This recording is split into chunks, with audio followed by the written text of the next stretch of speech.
Hello everyone, and thank you for joining me. In this video we'll discuss a little bit further more about Spring Security, and we'll continue the first two videos with something new, that is single sign-on. And let's do a very small application that uses single sign-on with for example GitHub, and let's demonstrate which are the objects, the new object contracts interfaces that you have to know beside user details and user details manager and user details service that we have discussed. And in case you don't know yet what user details service, and why do we extend web service configurer, web security configurer adapter, please go back to my first two recorded videos and see those ones, and then come back to this video. It's very important first to understand user details service, and the reason for why we extend web service configurer adapter before going further to single sign-on and authorization server and resource server, things that we will discuss in the next videos. And by the way, if you like these videos, and if you enjoy, and if you think they are helpful, please share with others, subscribe for more notifications when I will post new videos, and stay tuned for more information on everything that's Java related, Spring Security, Java Standard Edition, new features, and so on. Okay, in order to demonstrate this, let's first create a new project. So I will create in my IntelliJ IDEA here a new project using Spring Initializer, and I will use version 12 as always, and then let's use my name as a group. And for example, we can name it, I don't know, Spring Security SSO 1. This is the first example on a single sign-on I do for this channel. So let's name it SSO 1, like single sign-on 1, and I use, let's say, version 12 I said, and the Maven project is more than enough to go next. And furthermore, we will need the web dependency, we will need the security, of course, dependency, and for the single sign-on we will use OAuth to client dependency as well. So these are the dependencies that we have to add to our POM XML. I will use the latest and greatest Spring Boot, which at the moment of recording this video is 2.1.4. And next, further and finish, and we have created a project. I will check my POM XML to see that the dependencies were correctly added, and enable auto import. And in my POM XML you should see that we have at least these three dependencies that are Spring Starter Security, the OAuth client, and the Web Starter dependency. And we also have two more dependencies for the tests, but we don't care. We will not, at least in this video, we will not demonstrate unit testing. So in case you remove them, by the way, don't forget to also remove the code that uses them, but you can simply leave them there and nothing, they will not hurt. Okay, so what should we do first? What is single sign-on? You for sure you know already what single sign-on is.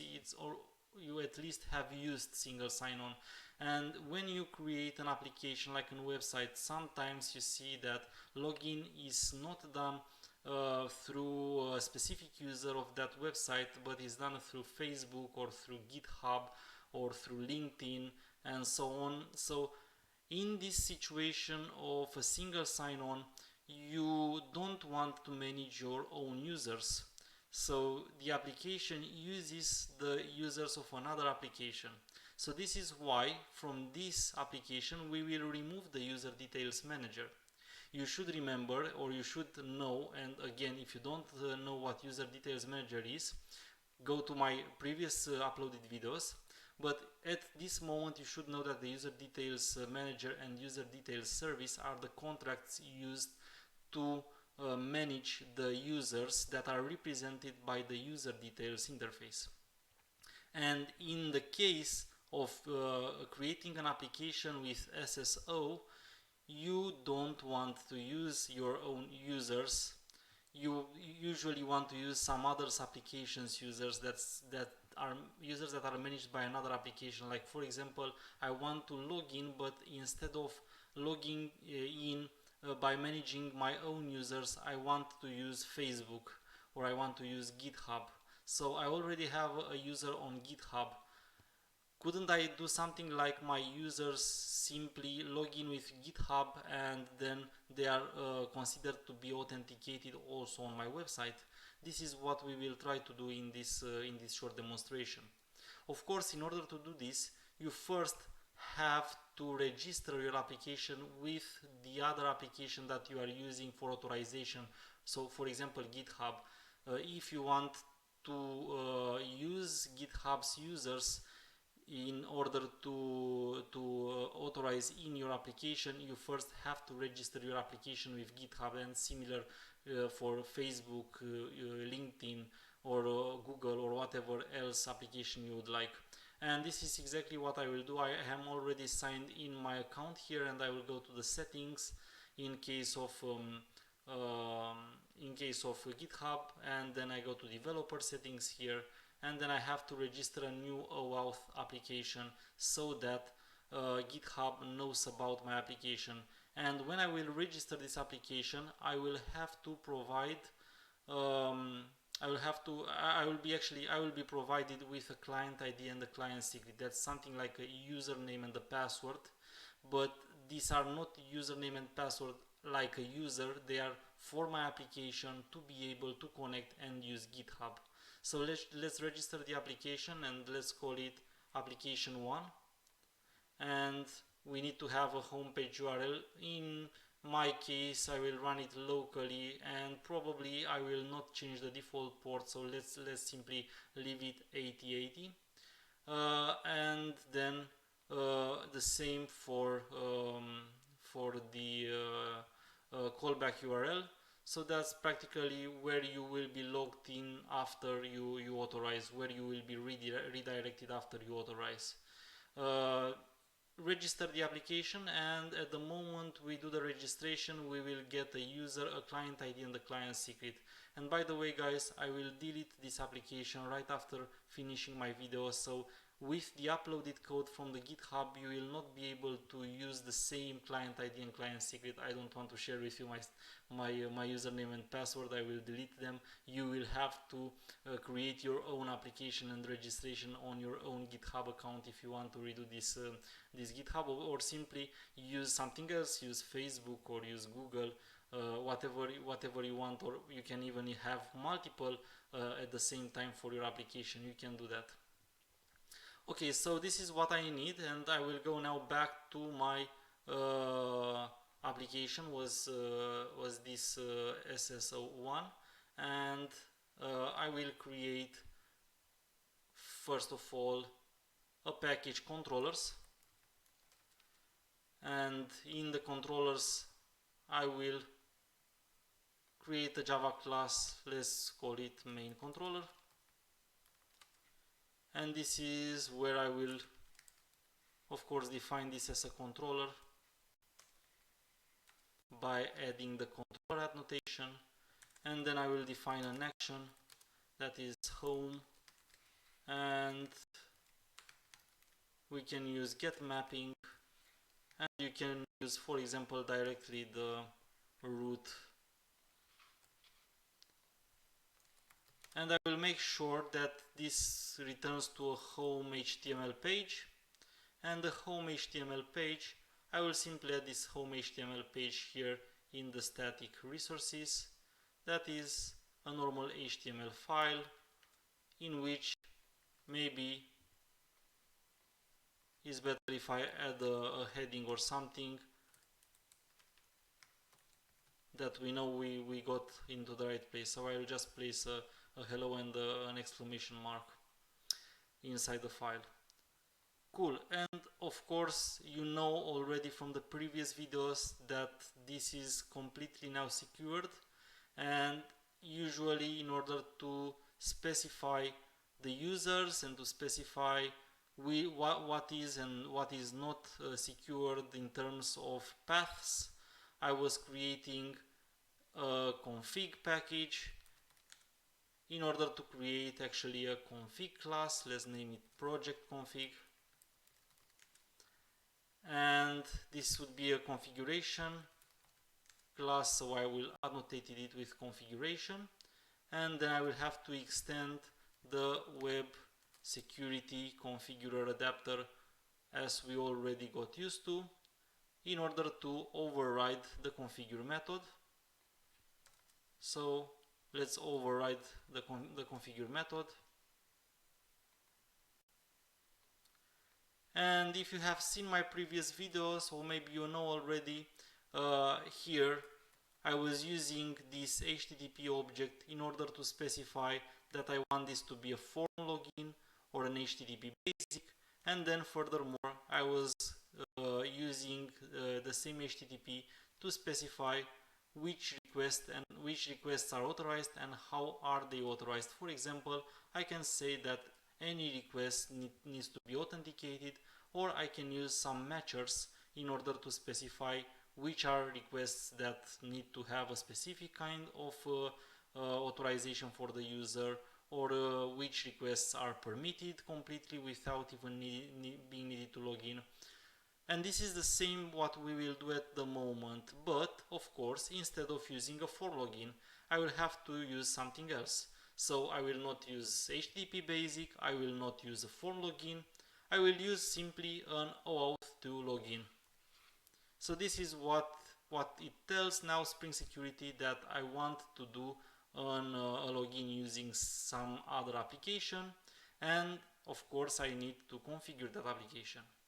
Again, usually I would have provided a password encoder and the user details manager. For example, in my previous videos I have used an in-memory user details manager to store my users, and I have explained that you can do that in a database, you can do that from a web service, you can create actually your own user details manager if you want and use Spring Data, for example, and for sure we will have some videos in which I will demonstrate this. But in this situation I will not have at all a user details manager, and the reason for why I will not have a user details manager at all is because, again, my application doesn't manage the users. So in a case of single sign-on, again, we use another application. We use, in this case, GitHub to have users. So because of that, I will not register in the context the user details manager. So I will need something else. I will need actually client registration repository. So instead of the what we got used to, user details manager, I will use another type of bin that is called client registration. And the client registration repository is something very similar to what we got used as being a user details manager.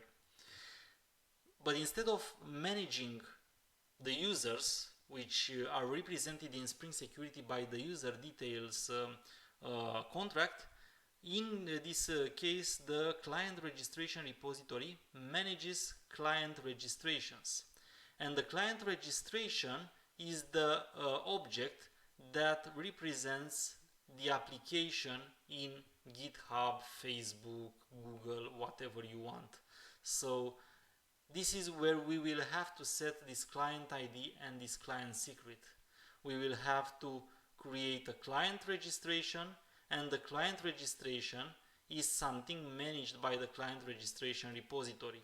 So I will create this repository as being in my context,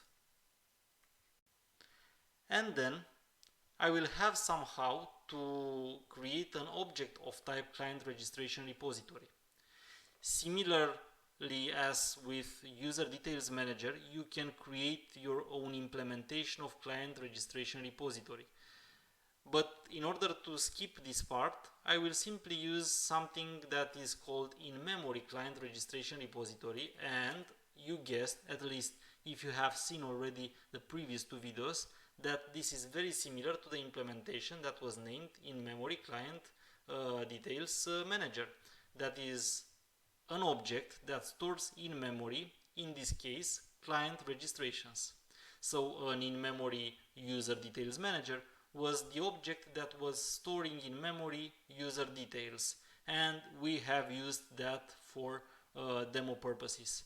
And similarly, we can use here an instance of type in-memory client registration repository that, instead of storing in memory user details, stores in memory client registrations. Again, you can create your own implementation of this contract, and you can for example, store the client registration in a database. You can use JDBC for the client registrations retrieval. You can use JPA with Spring Data. You can use a web service. You can use a file. You can use whatever method you want in your application. If you create your own implementation of the contract, then you can implement whatever you want there. But for demo purposes, it's more than enough to store a list in memory, and this is exactly what in-memory client registration repository is doing. So we have to provide a client registration, and the client registration can be given as variable argument parameters here. So I will simply provide one, and this is the client registration for GitHub. And to be easier to see, I think it's better actually if we write a private method here that returns a client registration, and that would be something like, of course, let's just return a null here, but the idea is that what will be returned by this method, I will provide it here as parameter. And if you want to make it even easier, clearer to see, then simply declare a variable here, take the return of the method, okay, and then we provide this as a parameter here to in-memory client registration repository. So this way the in-memory client registration repository will add this client registration to its list, and then whatever Spring Security needs will call this bin, and then we will get this client registration. So how do we create a client registration? Actually, in order to create a client registration, you have to set up a lot of things. You have to set up, just take it and use, it's a builder implementation, this one.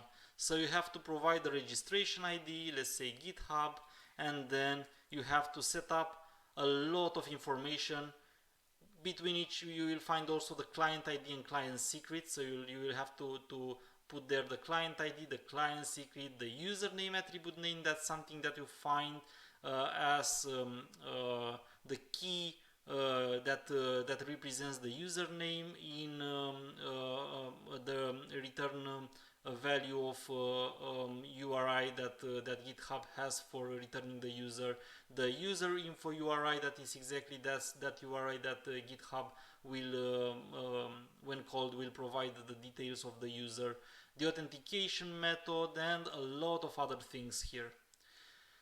But we are a little bit lucky with using GitHub. So in a future video, I will actually demonstrate how you can create your own authorization server. And there I would really need to fill in all these 7, 8 parameters. I don't know, a lot of them. But for the moment, in order to make things simpler, I would just use it as a common provider. And the common provider is an enumeration in which you have 4 values that are actually pre-customized value for some of the most used authorization providers.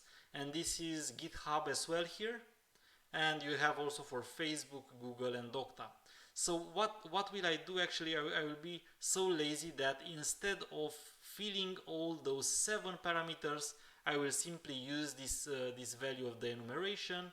I will simply call it somehow like GitHub, and then this is for display purposes. And then the only informations that I need to provide, and that will not be directly provided, of course they are always different for any user, is the client ID and the client secret.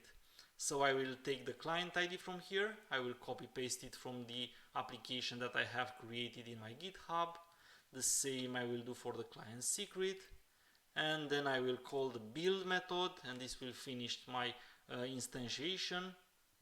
And now I return a client registration, and I take this client registration and I add it to my in-memory client registration repository that is registered as a bin in the context of Spring. Again, this is only for this situation that we are using GitHub, and we can use the common auth to provider at least at this version only for these four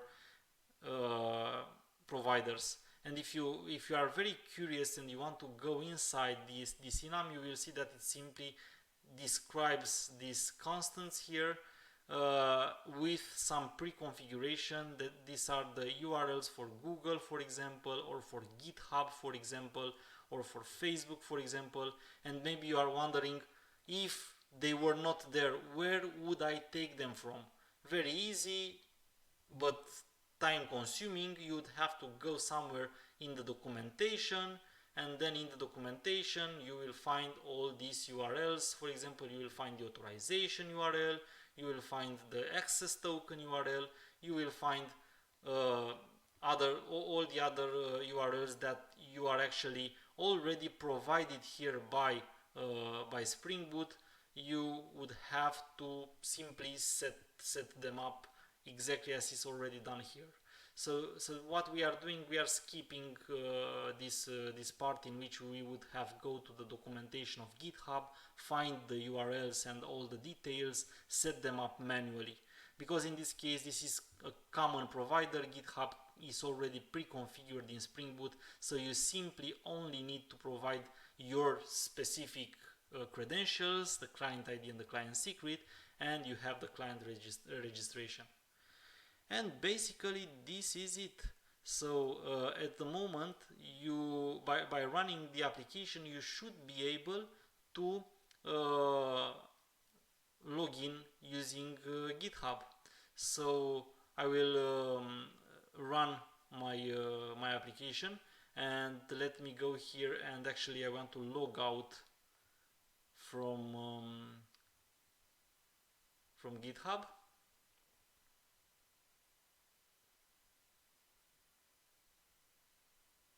Okay, compilation finished, and I did also log out.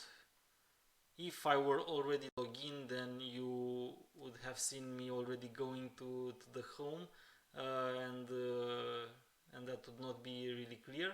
But now theoretically, if I go back here, and the address is localhost 8080, I guess, and then I'm redirected to GitHub automatically by my application, and then I have to provide here my credentials,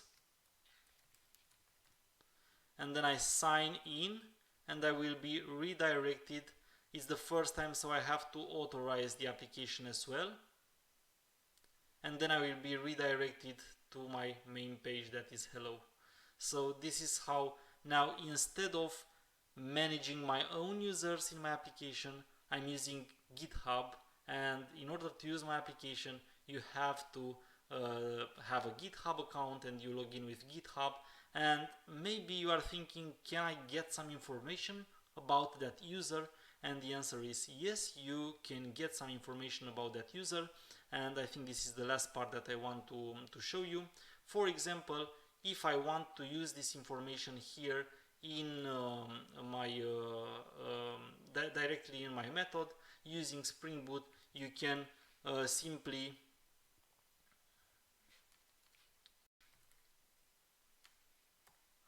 you can simply use the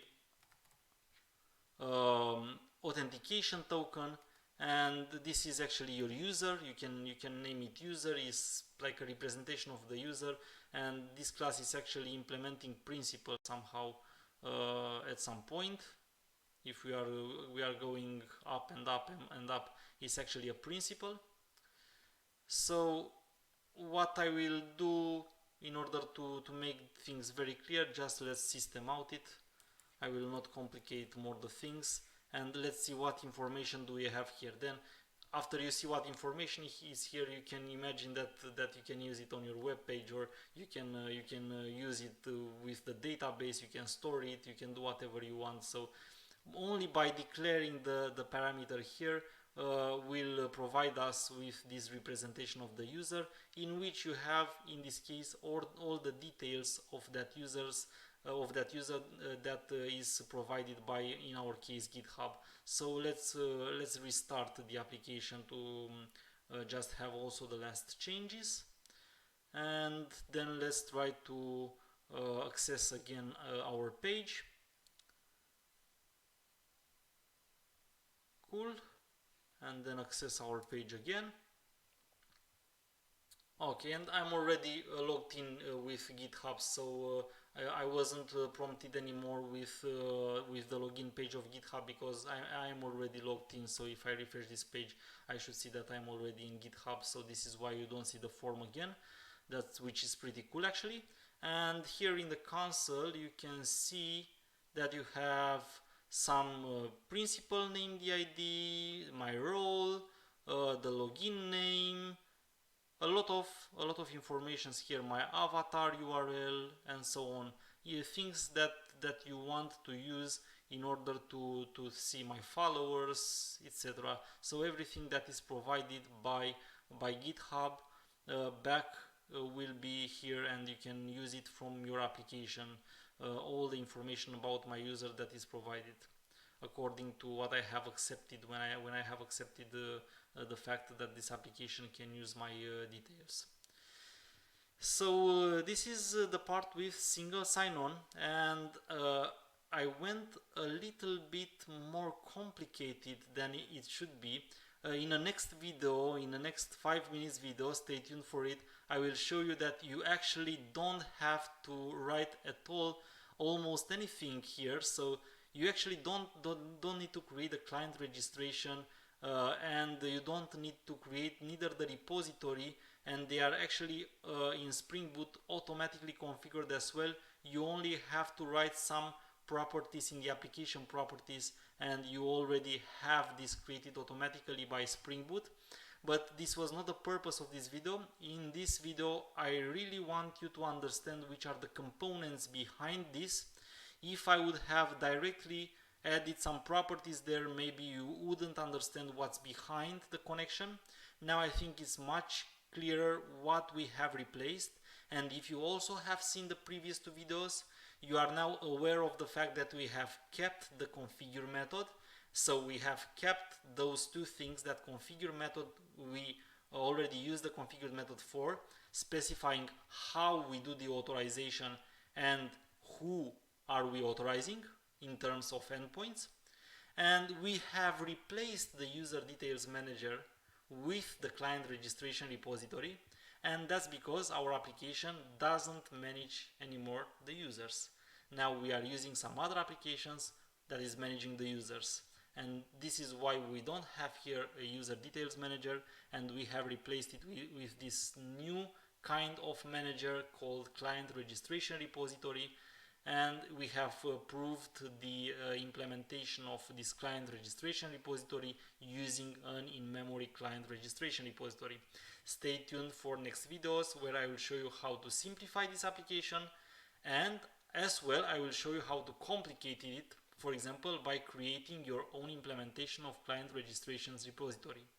As well as in the future we will see how to create our own authorization server, and what's behind creating the entire setup of being also the client of an authorization server, but also having your own authorization server. And we will have to set up this very nice communication between the applications, and using JWT for authentication between the applications. Okay, but until then, it's pretty much and enough for this, and I hope you understood a lot more from this video about how is and what's behind this single sign-on. And see you for other videos, and until then don't forget to share with others and to subscribe to the channel if you didn't already. Thank you very much, and see you soon.